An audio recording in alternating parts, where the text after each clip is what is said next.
You are the gem that knows its own radiance. Antara Celebration Diamonds from Kalyan Jewelers. ചില ഇന്റർവ്യൂകൾ ചെയ്യുന്ന ആളുടെ വിചാരം ഇതൊരു ഇൻട്രോഗേഷൻ ആണെന്നാണ്. ഇൻട്രോഗേഷൻ ഒക്കെ തന്നെ വലിയ വ്യക്തിയുടെ പോലീസ് ക്വസ്റ്റ്യൻ ചെയ്യുന്ന പോലെ ചിലര് ചോദ്യം ചെയ്യുക. എന്താ അപ്പൊ അങ്ങനെ ചോദിക്കാൻ പറ്റുമ്പോ ചിലപ്പോ നമുക്ക് അയ്യോ അതിന്റെ കമന്റ് വരുമല്ലോ. ധ്യാന്റെ കൂടെ അഭിനയിച്ചപ്പോൾ എക്സ്പീരിയൻസ് എന്തായിരുന്നു? ധ്യാനിന് ഇവിടെ വന്നപ്പോൾ എക്സ്പീരിയൻസ് എന്നുള്ള വാക്ക് നിരോധിച്ച് ഇന്റർവ്യൂ തന്നെ ചിലപ്പോ പെട്ടുപോകുന്ന ഒരു അവസ്ഥ വന്നു. മാറി തുടങ്ങിയിട്ടുണ്ട്. മാറ്റാം. എടാ ഇത് സീരിയസ് ആയിട്ട് നല്ല കാര്യമാണ് നീ പറഞ്ഞ സത്യമാണ്. അതിന് നമുക്ക് ഒരു പടം മാസത്തിൽ ഇറങ്ങുന്നതിനെ വരുന്നത് 5 പടത്തിന് എന്നോട് അത് പറയുന്നത് എനിക്ക് സോറി അത്രയും പരിപാടികളുണ്ട് അതുകൊണ്ട് സിനിമ ഞാൻ സമയമില്ല. ആരും അടിച്ചിറക്കിയതാന്നേ. എല്ലാ പ്രൊഡക്ഷൻ കൺട്രോളർമാർക്കും ഞാൻ നാട്ടിലില്ലെന്ന് പറഞ്ഞു കൊടുത്തേക്കോ. വടക്ക് നോക്കിയന്ത്രം അതിലെ തളത്തിൽ ദിനേശനെ പോലൊരു സൈക്കോ. ഈ നമ്മളുടെ വിചാരം സൈക്കോ എന്ന് പറഞ്ഞാൽ കൊല്ലാൻ നടക്കുന്നവൻ മാത്രമാണ്. സത്യത്തില് വളരെ നേരത്തൊരു സൈക്കോയാണ്. ശ്യാമള എന്ന് പറയുന്നത് ടൈറ്റിൽ ക്യാരക്ടറാണ്. ശ്യാമളയുടെ ക്യാരക്ടർ എന്തുമാത്രം പ്രാധാന്യമുണ്ട് ആ പടത്തിൽ. അവരെങ്ങനെയാണ് ജീവിതത്തിൽ കൊണ്ടുവന്നത്. ഏറ്റവും വലിയൊരു ഫീമെയിൽ ഓറിയന്റഡ് പടം മലയാളത്തിലുള്ളതിന്റെ എണ്ണപ്പെട്ട പടമാണ് ചിന്ത. പക്ഷേ ശ്യാമള ഹൈറ്റ് കുറവാന്നുള്ള കോംപ്ലക്സ് ഉള്ളതുകൊണ്ട് ഇയാൾ അവിടെ ഒരു തിണ്ണ ചവിട്ടി കുത്തി പൊങ്ങി എന്നിട്ടാണ് വേണ്ടുന്നത്.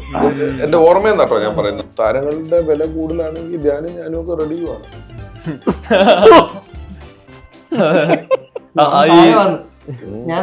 താരങ്ങളുടെ പ്രതിഫലം പറഞ്ഞു കഴിഞ്ഞാൽ പടമേ ഉണ്ടാവില്ല.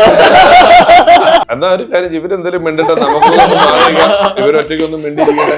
ചായ കുടിച്ച് ഇവരല്ലേ സംസാരിക്കേണ്ടത്. ഇനി അങ്ങോട്ട് നമ്മളെന്തിനാ ഇവിടെ.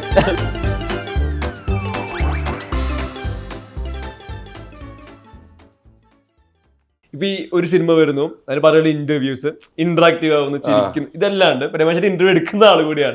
എനിക്ക് ചോദിക്കാനുള്ളത്, ഒരു ഇന്റർവ്യൂവിന് വരുന്നതിന്റെ തലേ ദിവസം ഇന്റർവ്യൂ അറ്റൻഡ് ചെയ്യാൻ വരുമ്പോഴും ഇന്റർവ്യൂ എടുക്കാൻ പോകുമ്പോഴും നിങ്ങളുടെ ഒരു പ്രപ്പ് ശരിക്കും എങ്ങനെയാണ്? ചോദിക്കാന് ഇത് ബാക്ക് ടു ബാക്ക് ഓടി നടക്കണം, പല ചാനല് പല ക്യാമറയുടെ മുന്നേ പോയിരിക്കണം, നമ്മൾ ഫ്രസ്ട്രേറ്റഡ് ആയത് പുറത്തറിയരുത്. ഇപ്പൊ ഞാൻ ഇന്റർവ്യൂ എടുക്കുന്ന സ്ഥലത്ത് ഒരു പ്രിപ്പറേഷൻ, ചില ഇന്റർവ്യൂകൾക്ക് അതിന്റെ സ്വഭാവം അനുസരിച്ച് ചിലതിന് നമുക്ക് അറിയണം. ഇപ്പൊ ഞാൻ ഓർമ്മയിലെന്ന് അതിനകത്ത് ഞാൻ ഉച്ചവരെ ജോസ് പ്രകാശിന്റെ എപ്പിസോഡും ഉച്ച കഴിഞ്ഞ് ജോൺസൺ മാഷിന്റെ എപ്പിസോഡും ആയിരിക്കും ചെയ്യുന്നത്. ഞാൻ ജോസ് പ്രകാശ് എന്ന് പറയുന്ന ഒരു നടന്റെ പ്രൊഫൈല്, അദ്ദേഹം ചെയ്ത പടങ്ങള്, അവര് വന്ന ആൾക്കാർ ഓർമ്മ 2 മണിക്കൂർ ഇതുപോലെ 10-20 മിനിറ്റല്ലേ 2 മണിക്കൂർ ചെയ്യണം. 2 മണിക്കൂർ ടെലികാസ്റ്റ് വേണമെങ്കിൽ 2.5 മണിക്കൂർ ഷൂട്ട് ചെയ്യണം. ഇത് കഴിഞ്ഞ് ബ്രേക്ക് കഴിഞ്ഞ് ഉച്ച കഴിഞ്ഞ ഷർട്ട് മാറി കഴിഞ്ഞാൽ ജോൺസൺ മാഷാ, പിന്നെ വേറെ പാട്ടുകളാ. അപ്പൊ നമുക്കൊരു പ്രിപ്പറേഷൻ വേണം. അല്ല ഇങ്ങനെ നമ്മൾ ഇരിക്കുന്നതിന് അത്ര പ്രിപ്പറേഷൻ ഒന്നും ഇല്ലെന്ന് നിന്റെ ഇരിപ്പുണ്ട് എനിക്കറിയാലോ.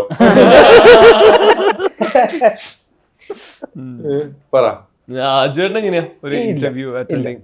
സെയിം. ഒന്ന് ഇത് ഭയങ്കര എന്താ, ഇത് ആസ്വദിക്കുന്ന ഒരു തലം മാറി.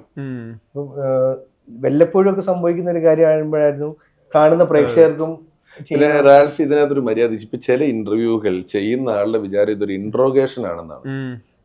ഇൻട്രോഗേഷൻ ഒക്കെ തന്നെ വലിയ വ്യക്തിയുടെ പോലീസ് ക്വസ്റ്റ്യൻ ചെയ്യുന്ന പോലെ ചിലര് ചോദ്യം ചെയ്യുക. എന്താ അപ്പൊ അങ്ങനെ ചോദിക്കാൻ പറ്റുമ്പോ ചിലപ്പോ നമുക്ക് അയ്യോ അതിന്റെ കമന്റ് വരുമല്ലോ. അതല്ല വേറെ ബേസിക്കലി ഇത് ഭയങ്കര റിപ്പീറ്റഡ് ആകുമ്പോ ഇതിന്റെ ഇല്ലെങ്കിൽ അതിൽ ഭയങ്കര ആസ്വാദനമുണ്ട്. ഒരു കൾച്ചറായി മാറിയല്ലോ ഒരു ഇന്റർവ്യൂ കൾച്ചർ. സിനിമയുടെ പ്രൊമോഷൻ ഇന്റർവ്യൂ ഇങ്ങനെ കൊടുക്കുന്നത് പോട്ടെ റാൽഫേ, ഇപ്പം സോഷ്യൽ മീഡിയ ഉപയോഗിക്കുകയാണെങ്കിൽ ഇപ്പൊ ഇങ്ങനെയൊക്കെ വരുമ്പം തലേ ദിവസം 10 ദിവസം മുന്നേ പോസ്റ്റ്, സ്റ്റോറി, കൊളാബ്, ഇപ്പൊ അതിൻ്റെ കൂടെ പാട്ട് ഏതിടണം, അതൊരു ജോലിയായി മാറി. ഇതൊരു ക്വസ്റ്റ്യൻ മാർക്കുള്ള ക്വസ്റ്റ്യൻ പലരും ഉണ്ടാക്കൂല. ഇപ്പം ആപ്കെ സേവ് എന്ന് പറഞ്ഞു വന്നല്ലോ, അതെ എന്തായിരുന്നു അതിന്റെ എക്സ്പീരിയൻസ്? കഴിഞ്ഞ ചോദ്യം കഴിഞ്ഞ് പിന്നെ അതിനകത്ത് ധ്യാൻ ശ്രീനിവാസൻ ഉണ്ടല്ലോ, ധ്യാന്റെ കൂടെ അഭിനയിച്ചപ്പോൾ എക്സ്പീരിയൻസ് എന്തായിരുന്നു? ധ്യാനിന് ഇവിടെ വന്നപ്പോൾ എക്സ്പീരിയൻസ് എന്നുള്ള വാക്ക് നിരോധിച്ച് ഇന്റർവ്യൂ തന്നെ ചിലപ്പോൾ പെട്ടുപോകുന്ന ഒരു അവസ്ഥ വന്നു. മാറി തുടങ്ങിയിട്ടുണ്ട്. മാറ്റാം. എടാ ഇത് സീരിയസ് ആയിട്ട് നല്ല കാര്യമാണ് നീ പറഞ്ഞ സത്യമാണ്. അതിലും ക്ലീഷേകളും ക്രിഞ്ചുകളും ഒക്കെ മാറ്റാവുന്നതാണെന്ന് പറയാണ്.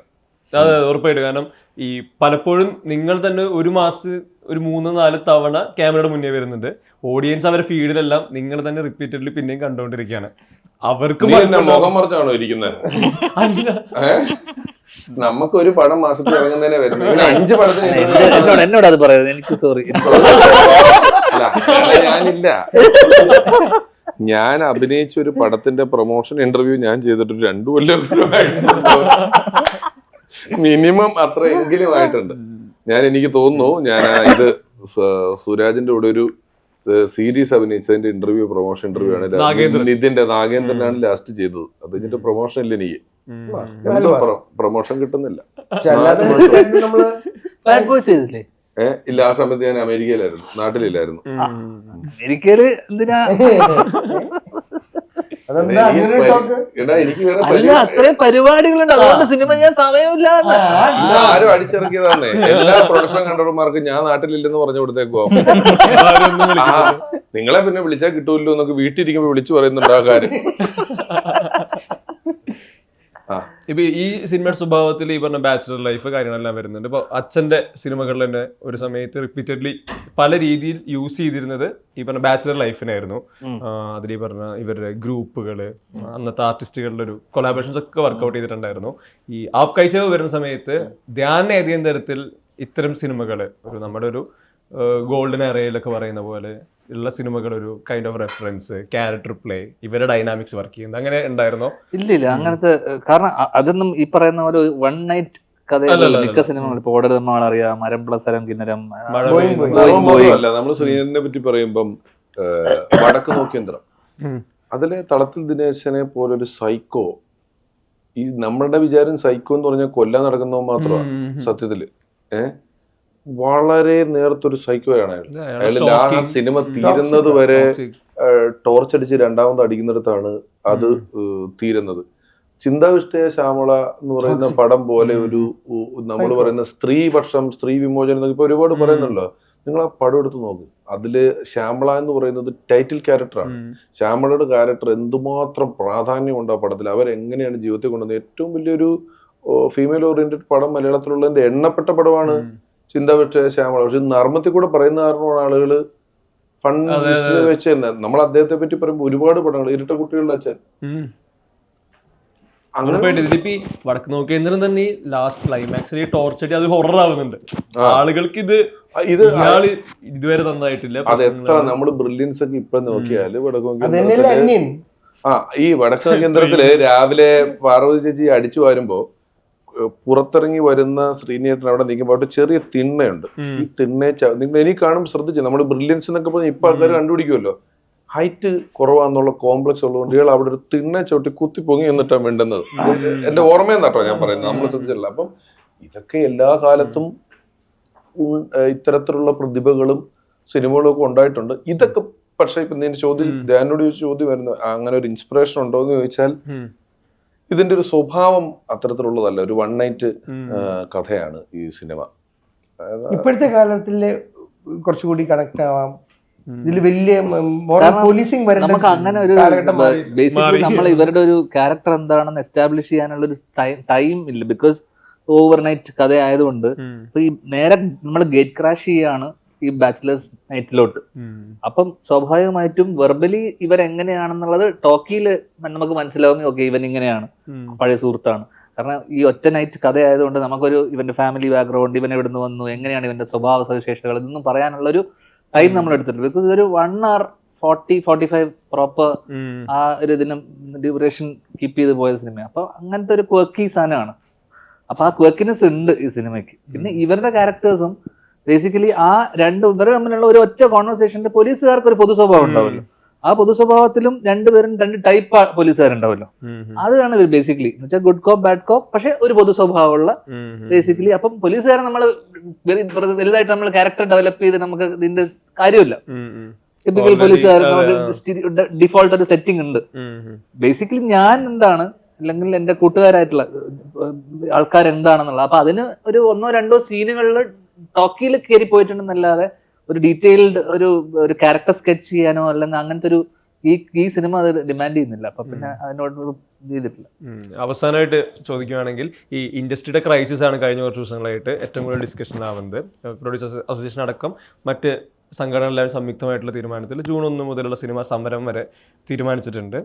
അതോടെ എത്തുന്നേ ഉള്ളൂ. സ്റ്റിൽ ഈ ഇൻഡസ്ട്രിയുടെ ക്രൈസിസ്, അതിൽ നമ്മൾ നേരത്തെ പറഞ്ഞ പോലെ ഒരു പ്രൊഡക്ഷൻ ബോയ് മുതൽ തിയേറ്റർ പ്രദർശിപ്പിക്കുന്ന ഓണേഴ്സ് വരെയുള്ള ഈ ഒരു ജേണി, ഇത്ര ആളുകൾ ഇവരെല്ലാം അതിന്റെ പാർട്ടാണ്. ഈ ക്രൈസിസ് മാനേജ്മെന്റ്, അതിനൊരു സ്ട്രാറ്റജി ബിൽഡിങ്, സൊല്യൂഷൻ ഫൈൻഡിങ്, അത് അത്ര ഈസിലി പോസിബിൾ ആണോ?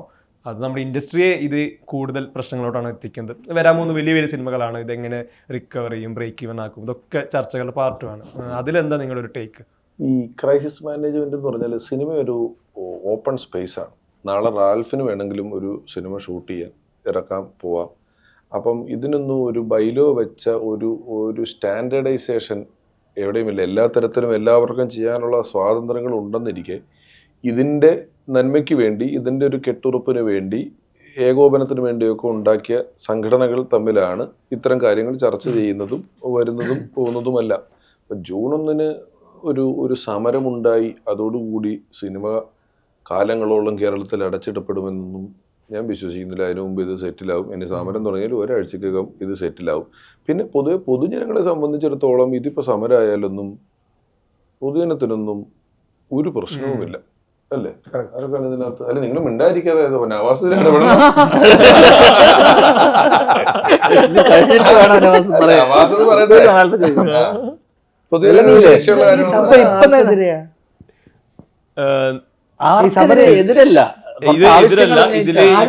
സമരം എപ്പോഴും നടത്തുന്നത് നമ്മളൊരു പ്രൊട്ടസ്റ്റ് ആണല്ലോ. ഇവിടെ ആരും തടസ്സം? സിനിമയുടെ റീബർത്ത്, സിനിമയുടെ റീസെറ്റിംഗ് പ്രേക്ഷകർക്കെതിരെ അല്ല. അല്ല, ഞാൻ ഈ സമരം എന്നാണല്ലോ അതിൽ കണ്ടത്. എന്റെ സംശയം, സമരം എപ്പോഴും ഇപ്പൊ എന്താ ഒരു തടസ്സം, ഒരു ഒബ്സ്ട്രക്ഷൻ നമ്മൾ ക്രിയേറ്റ് ചെയ്തു ഒരു ഇപ്പൊ നടത്തിക്കൊണ്ട് പോകുന്ന കാര്യത്തിന്. ഇത് ആരാ ഇത് ഇവിടെ എതിര് നിൽക്കുന്നത്? ഇവര് ഈ സമരം ചെയ്യുന്നത് എതിരെ താരങ്ങൾക്കെതിരെയോ? നിർമ്മാതാക്കളായ താരങ്ങളിൽ മെൻഷൻ ചെയ്തിട്ടുണ്ട്. അപ്പൊ ഞാനൊരു സംശയം ചോദിക്കട്ടെ. ഓണത്തിന് ഞാനും ധ്യാനും ഫഹദിക്ക് ഉൾപ്പെടെ ഞങ്ങളൊക്കെ സ്കിറ്റ് ചെയ്തതും രമേശനൊക്കെ എല്ലാരും അമ്മ മുഴുവൻ ഇവരെല്ലാരും കൂടെ ചെയ്തത് നമ്മൾ പ്രൊഡ്യൂസർ അസോസിയേഷൻ ഉണ്ടല്ലോ. അപ്പൊ പിന്നെ ഇങ്ങനെ പുറത്തു വന്ന് പറയാവോ? വിളിച്ചതൊരു അമ്മയായിട്ടൊക്കെ. ഇവരൊക്കെ സുഹൃത്തുക്കളല്ലേ? ലാൽ സാറ്, മമ്മൂക്ക, സുരേഷ് ചേട്ടൻ, മണിയമ്പിൾ രാജ് ചേട്ടൻ, ജഗദീഷ് ചേട്ടൻ, വിജയരാഘവൻ ചേട്ടൻ, ജനാർദ്ദൻ ചേട്ടൻ, മധു സാറ്. ഞാനതാ പറഞ്ഞ, അത് ഇന്റേണലി ഡിസ്കസ് ചെയ്ത് തീർക്കാവുന്ന ഒരു കാര്യം എന്നുള്ളതുള്ളൂ. പബ്ലിക്കിനെ അറിയിക്കാനോ അതിന്റെ ഒന്നും കാര്യങ്ങൾ ഇതിനകത്തില്ലേ. ഒരു 3 സിനിമകളുടെ വലിയ വിജയമായി കഴിഞ്ഞാൽ ഈ ജൂൺ 1 എന്നുള്ളത് തന്നെ ഈ സമരപരിപാടി. ഇവൻ ചോദിച്ചു ഇത് ആർക്കെതിരെയാണ് സമരം ചെയ്യുന്നത്, ആർക്കെതിരെയാണ്? ഇത് കേൾക്കുമ്പോൾ നമ്മളൊരു ഇമോഷണൽ ഔട്ട്ബേസ്റ്റ് ആയിട്ട് ഫീൽ ചെയ്യുന്നുള്ളൂ. അത് പ്രേക്ഷകർക്ക് ഭയങ്കര ബാലിശമായി തോന്നും.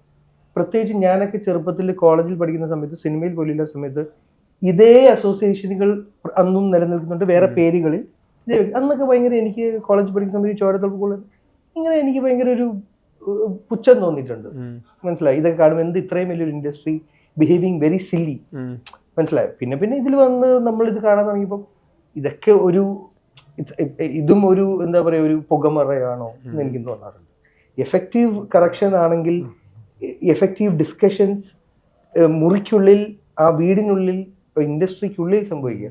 പ്രേക്ഷകർക്ക് ഇപ്പൊ ഇതിൽ എന്ത് ചെയ്യാൻ പറ്റും? വിളിച്ചു വരും. നമ്മുടെ വീട്ടിലെ പ്രശ്നം അപ്പുറത്ത് വിളിച്ചിട്ട് അയ്യോ അയ്യോ എന്ന് വിളിച്ചിട്ട് പറഞ്ഞിട്ട് അവര് പോടാന്നല്ലേ പറയുന്നു. കമന്റ് മുഴുവൻ നോക്കിയാൽ ഈ പറഞ്ഞ ഇതിൽ ആഡ് ഓൺ ചെയ്യുന്നത് എപ്പോഴും സർക്കാർ ഇത്രയും കാലമായിട്ട് ഇതിൽ loan, I am sorry, subsidy, subsidy, അതെല്ലാം വളരെ നമുക്ക് സംസാരിക്കാവുന്ന കാര്യങ്ങളാണ്. ഒരു തിയേറ്റർ റൺ ചെയ്യണേ പെർ മന്ത് വരുന്ന. അതല്ലല്ലോ ഫസ്റ്റ് പോയിന്റ് ആയിട്ട് പറയുന്നത്. അല്ല, അതല്ലേ ഫസ്റ്റ് പോയിന്റ് ആയിട്ട് കമ്പൈൻ ആയിട്ട് പറയണ്ടേ, പുറത്ത് പറയേണ്ട കാര്യം മാധ്യമത്തിലൂടെ.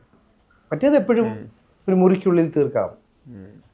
ഇനി ഇപ്പം നമ്മുടെ തന്നെ താരങ്ങളുടെ വില കൂടുതലാണെങ്കിൽ ധ്യാനും ഞാനും ഒക്കെ റെഡിയുമാണ്.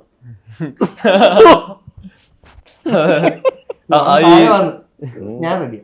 താരങ്ങളുടെ പ്രതിഫലം പറഞ്ഞു കഴിഞ്ഞാൽ പടമേ ഉണ്ടാവില്ല.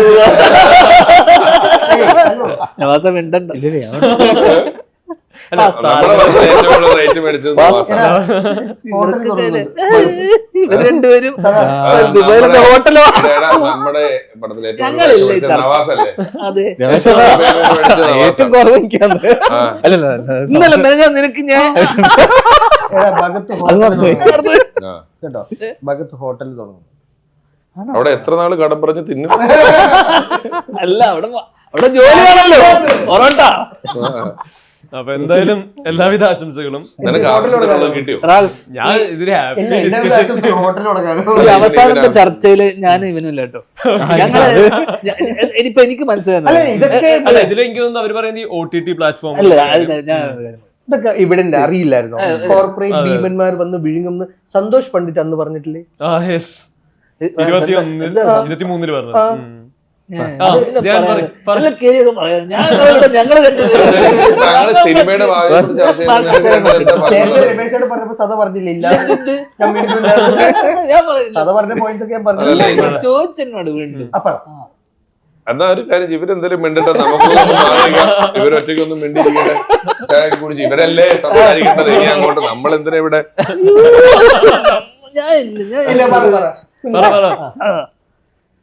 ഇപ്പൊ പോയി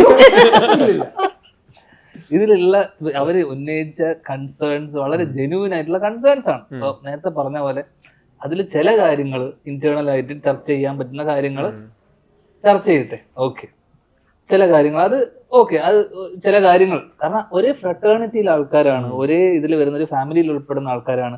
ഈ പറയുന്ന ആക്ടേഴ്സ് തന്നെ എത്രയോ ആൾക്കാർ പ്രൊഡ്യൂസേഴ്സും ആണ്. എന്ന് വെച്ച് കഴിഞ്ഞാൽ മെയിൻ സ്ട്രീം ആക്ടേഴ്സിൽ എല്ലാവരും തന്നെ പ്രൊഡക്ഷനിലുണ്ട്. അത് ഭരണഘടനാ പ്രകാരം അങ്ങനെ ഒരാൾ ചെയ്യാൻ പാടില്ല, അങ്ങനെ ഒരു ലോ ഒന്നുമില്ലല്ലോ. ആർക്കും വേണമെങ്കിലും പ്രൊഡ്യൂസ് ചെയ്യാം, ആർക്ക് വേണമെങ്കിലും നാളെ റാൽഫിന് ചെയ്യാം, നവാസിന് ചെയ്യാം, ആർക്ക് വേണം ചെയ്യും. ഇന്ന ചെയ്യാൻ പാടില്ല, അങ്ങനെ ഒന്നുമില്ലല്ലോ. ഇപ്പം ആ അസോസിയേഷനിലുള്ള പ്രൊഡ്യൂസേഴ്സ് എത്രയോ പേര് അഭിനയിക്കുന്നുണ്ട്. ഓക്കെ, എത്രയോ ആൾക്കാർ അഭിനയിക്കുന്നുണ്ട്, എത്രയോ ആൾക്കാർ അഭിനയിക്കുന്നു. അതേപോലെ തന്നെ എത്രയോ പ്രൊഡ്യൂസേഴ്സ് അല്ലെങ്കിൽ എത്രയോ ആക്ടേഴ്സ് പ്രൊഡ്യൂസ് ചെയ്യുന്നു, കൺട്രോളേഴ്സ് പ്രൊഡ്യൂസേഴ്സ് ആവുന്നു, എല്ലാവരും ആവുന്നില്ല, എത്രയോ ആൾക്കാരാവും. അപ്പൊ ഞാൻ പറയണതെന്ന് വെച്ച് കഴിഞ്ഞാൽ ഒരു ഫ്രട്ടേണിറ്റിയിൽ വരുന്ന സമയത്ത് ഇന്റേണൽ ആയിട്ട് ഡിസ്കസ് ചെയ്യേണ്ട കാര്യങ്ങൾ ഇന്റേണലിയും ബാക്കിയുള്ള ചില കാര്യങ്ങൾ മീഡിയനോട് അഡ്രസ് ചെയ്യേണ്ട കാര്യങ്ങളുണ്ടല്ലോ. എന്ന് വെച്ച് കഴിഞ്ഞാൽ നേരത്തെ പറഞ്ഞ പോലെ സബ്സിഡീന്റെ കേസ്, കറണ്ട് ഇലക്ട്രിസിറ്റി ബില്ലിന്റെ കറണ്ടിന്റെ കേസ്, അത്തരത്തിലുള്ള കാര്യങ്ങൾ സ്വാഭാവികമായിട്ടും മീഡിയയിൽ അഡ്രസ് ചെയ്ത് അതിനൊരു പബ്ലിക് അറ്റൻഷൻ വേണ്ട കാര്യങ്ങൾ ഡെഫിനറ്റ്ലി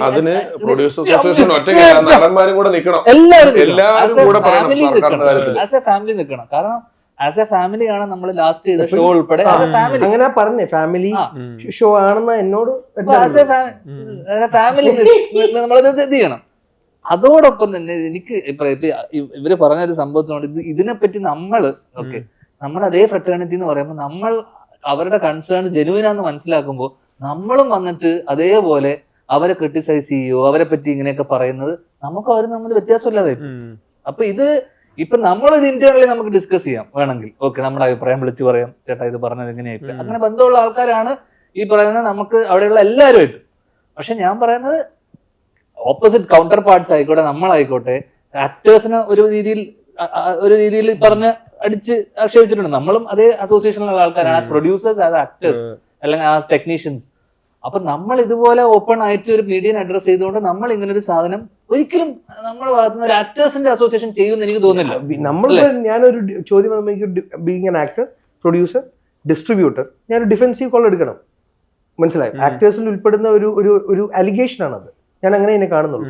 വളരെ 2024 ശേഷം വരുന്നതിനെ ഞാൻ ഒരിക്കലും വളരെ സിമ്പിൾ സില്ലി ഇതായിട്ട് എടുക്കാൻ പറ്റില്ല. ഇപ്പോൾ കഴിഞ്ഞ വർഷമാണ് ഞാൻ നേരത്തെ പറഞ്ഞ കപ്ലിംഗ് സിനിമകൾ പറഞ്ഞത്. ഇന്ത്യ മുഴുവൻ നോക്കിക്കാണുന്ന ഇൻഡസ്ട്രി ആയി മലയാളം നിൽക്കുമ്പം നമ്മൾ വളരെ പ്രൗഡായിട്ട് പെരുമാറുന്ന ഉത്തരവാദിത്വ ബോധം കാണിക്കണം തലപ്പത്തുള്ളത്. പിന്നെ 2, മറ്റ് കമ്പനികളുടെ ഫിനാൻഷ്യൽ ഫിഗേഴ്സ് എങ്ങനെ ഒരു അസോസിയേഷന് പുറത്തുവിടാൻ പറ്റും എന്നുള്ളത് എനിക്ക് ഇതിന്റെ ലീഗൽ നിയമങ്ങളൊക്കെ എനിക്കറിയില്ല. അതെങ്ങനെ ഒരാളുടെ പ്രൈവസി അല്ലേ? അയാളുടെ സാലറി, അയാളുടെ എത്ര പ്രോഫിറ്റ്, അയാളുടെ എത്ര, നിങ്ങൾക്ക് വിവരാവകാശ കമ്മീഷൻ വഴി നിങ്ങൾക്ക് വേണമെങ്കിൽ ആയ വിവരങ്ങൾ തേടാം. അല്ലാതെ പ്രസ് മീറ്റ് നടത്തി ഒരു യൂട്യൂബ് ചാനലിലൂടെ അത് വിടും എന്ന് പറയുമ്പോൾ ഞാൻ മനസ്സിലാക്കുന്നത്, ഞാൻ ഇടപെടുന്ന ഇന്നത്തെ 17, 18, 20 വയസ്സുള്ള സിനിമ വളരെ പാഷനേറ്റ് ആയിട്ട് ഇന്ത്യൻ ലോക സിനിമ ഒബ്സർവ് ചെയ്യുന്ന, ഇന്ത്യൻ സിനിമ, മലയാള സിനിമയുടെ പൊട്ടൻഷ്യൽ മനസ്സിലാക്കുന്ന ചെറുപ്പക്കാരുടെ ഇടയിൽ ഇവർ ഭയങ്കരമായി എന്താ പറയുക, ഇവർ പൊള്ളയായിട്ട് സംസാരിക്കുന്നതായിട്ടുള്ളൊരു കുറേ ഞാൻ അഭിപ്രായങ്ങൾ കേട്ടു. മനസ്സിലായി? അത് ഇൻഡസ്ട്രിയുടെ തലപ്പത്തിരിക്കുന്നവർക്ക് ഭൂഷണമല്ല അങ്ങനത്തെ ഒരു എന്താ പറയുക ഒരു ടാഗ് ഇന്നത്തെ യുവതലമുറയിൽ നിന്ന്. ഇവർ should be the torch bearers, അല്ലെങ്കിൽ നമ്മുടെ ഫ്രണ്ട് റണ്ണേഴ്സ്. അല്ല, ഇത് ഈ വിടും എന്ന് പറഞ്ഞാൽ ഇപ്പം റാൾഫ് ഒരു സ്ഥലം മേടിച്ചു മറിച്ചു വിറ്റപ്പോൾ നഷ്ടം വന്നു. അത് റാൾഫ് ഏത് യൂട്യൂബിൽ ഇട്ടാലും പൊതുജനത്തിനൊന്നും ഇല്ലെന്നേ. റാൽഫിന്റെ പൈസയാണല്ലോ പോയി. ആ നടക്കട്ടെ. ഓക്കെ, അപ്പൊ എന്തായാലും എല്ലാവിധ ആശംസകളും വരാൻ പോകുന്ന സിനിമകളെല്ലാം വലിയ രീതിയിൽ സ്വീകരിക്കപ്പെടട്ടെ. Thank you.